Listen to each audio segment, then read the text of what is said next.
The first step in planning a TEDx event at your company is to develop a compelling business case.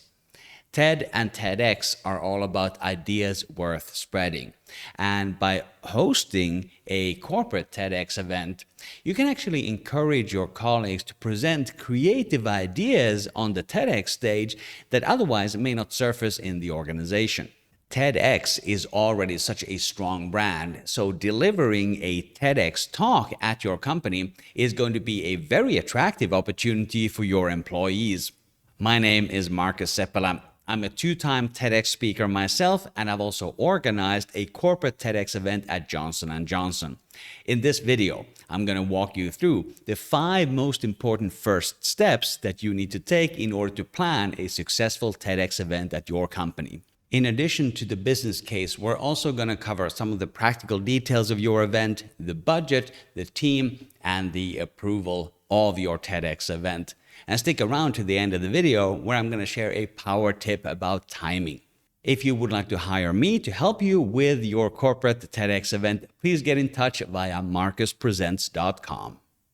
As you develop the business case for your TEDx event, think about it from a few different perspectives. What's in it for the company, what's in it for the speakers, and what's in it for the audience. For the company, hosting a TEDx event is a great way to inject some creativity into the organization. It can also be a tool for supporting diversity and inclusion. You want to make sure that you have speakers from different levels in the organization, different parts of the organization, and different backgrounds as well, presenting their ideas worth spreading on the stage. Also, for the organizing team, it's a great opportunity to combine efforts of a lot of different people in the company in making this great TEDx event happen. But you can also have some more specific objectives with your TEDx event. So let me tell you about the TEDxJNJ event that I organized in October of 2019. I was working for a company called Actelion, and Actelion was acquired by Johnson & Johnson in June of 2017. The integration of Actelion into Johnson & Johnson took about 2 years, and the October 19 TEDx event had 3 specific objectives relating to this integration. Objective number 1 was to put Actelion on the Johnson & Johnson map as the company's newest and in fact biggest ever corporate acquisition. Objective number 2 was to create a networking opportunity for the Actelion employees and the rest of the J&J employees from all over the country, because they would all come to our site for the TEDx event. And objective number 3 was to showcase TEDxJNJ. This was a new opportunity for the newly acquired Actelion employees that they could now take advantage as part of the bigger Johnson & Johnson family. Once you've developed your business case, let's move over to the more practical details like the time and place of your TEDx event. The place may be obvious in your case if you have a big enough auditorium where you can host everybody who needs to be in the meeting, then use that. Or potentially you may have to look for an external venue for your TEDx event. In terms of the audience, there's one thing that you should keep in mind. If you plan on having up to 100 participants in your TEDx event, then you can apply for a TEDx license without any special requirements. If you are planning on having more than 100 people, then there are some additional requirements in the application process. I have links to all the relevant documents in the description below the video.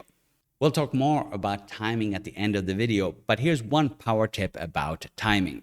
When you decide on the time and date for your event, do take into consideration other things that are happening at the company at the same time. For example, if you are organizing your event at the company headquarters, maybe there are other meetings happening around the same time when you have regional colleagues flying in. That would be a great opportunity to leverage the fact that they are already there. If you're organizing your company TEDx event at a regional site, you could also coordinate that with visits from the leadership team from headquarters, for example. Here's what I did for my event in 2019. Our audience capacity was about 300 people, but we did not have an auditorium that fits that requirement. Instead, we turned the lobby of our building into our event space. And this setup with the stage and the audience placement is actually something that we had used previously for our annual general meetings in Actelion. And we also used this setup for the quarterly town hall meetings that we had. And I actually planned the TEDx event to happen the day after one of those quarterly town hall meetings so that we could leverage the gear that we had to rent for that event. Now let's talk about the budget, and we're going to focus mostly on the expenses here, but let's talk a little bit about revenue first. If you are organizing a TEDx event that's open to the public, you can sell tickets and you can get sponsorships. But because we are focusing today on a corporate TEDx event, I'm not counting on any revenue coming in. Instead, you'll have to secure some budgeting from your executive sponsors. Part of your budget could also be coming from HR, and specifically the learning and development part of the budget. In terms of the expenses, the main items on your budget are going to be related to the venue. That includes renting the venue if you don't have one already, and the audiovisual equipment that you will need there. You will probably also need catering for the participants and the performers. And in addition, you should budget for some marketing, some decorations on the stage. For example, the TEDx stage always has this red dot and these TEDx letters on there as well. You will also probably need some training for your speakers so that they can deliver the best possible performance on their big day. And by the way, if you would like to hire me as a speaker trainer, please get in touch, markuspresents.com. Another item on the budget should be things for audience activities. You don't want the audience to be there the whole day just listening to TEDx talks, so I really recommend creating some activities for them in the breaks.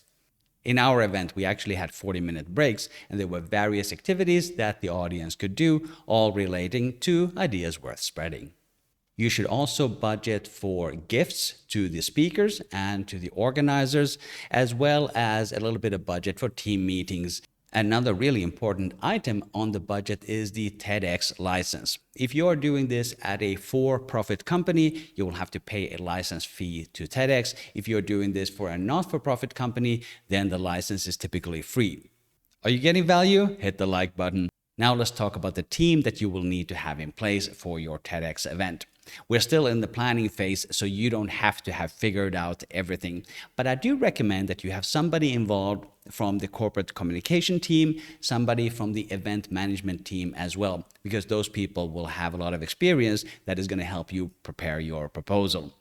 If there are people in your orbit that you're aware of who might be interested in helping to organize a TEDx event, it's also a good idea to connect with them as early as possible, because you will need all the help you can get to organize your TEDx event. Another important part of the team is the executive sponsor. You will have to put together a proposal to be approved by some level of executive management in your company, so make sure to identify who that executive sponsor could be. In my case, the executive sponsor was the CEO of Actelion. She had previously seen the recording of my first TEDx talk, and she certainly thought that I was the right person to lead the organization of the next TEDx event at our site.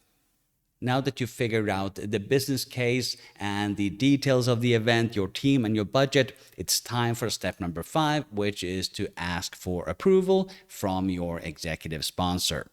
This approval can come in a few different forms. In my case, I prepared a slide deck that had 5 main slides. The first one was the summary of the request with the main details. The second slide was the business case that we talked about before. Number 3 was the budget. After that, I went into a little bit of detail about the team that I had assembled at that time. That was number 4. And then I had a 5th slide that laid out the next steps in the planning process. Another thing that really helped me was that I used that approval that I got from the CEO to raise a purchase order number. And that really helped me in dealing with suppliers because I had already a pre-approved amount in the procurement system, which I was then able to charge the various costs from the various suppliers to that PO number. Once you have your approval from executive management, there is really only one step left in the planning, and that is to apply for a TEDx license. I have the link to the license application in the description below the video. There are quite a lot of questions in that application form. I recommend that you work on your answers on a separate document. Figure out your answers to all the questions and then paste in the answers there and click submit. This way you don't risk losing any data if something goes wrong when you're submitting. In just a moment, I'm going to share a second power tip about timing.